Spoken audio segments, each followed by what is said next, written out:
সুপ্রিয় দর্শক, আসসালামু আলাইকুম। দেখেন, আমাদের 3 নং কৈচপুর ইউনিয়ন স্মার্ট ইউনিয়ন, দারিদ্র ইউনিয়ন আর কি। আর দেখেন, স্মার্ট ইউনিয়নের স্মার্ট বুদ্ধি করে আমার এক বড় ভাই আজকে বাঁশ দিয়ে রডের বদলে বাঁশ দিতে, এই যে ঢালাই করতেছে।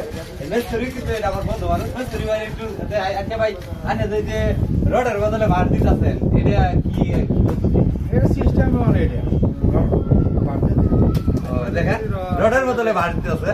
তো যে বড় ভাই গড্ডা তৈরি করতেছে, ওই বড় ভাইয়ের মুখ থেকে কিছু শুনি, কেন এই বুদ্ধিটা করলো একটু ভাই কও, একটু কও।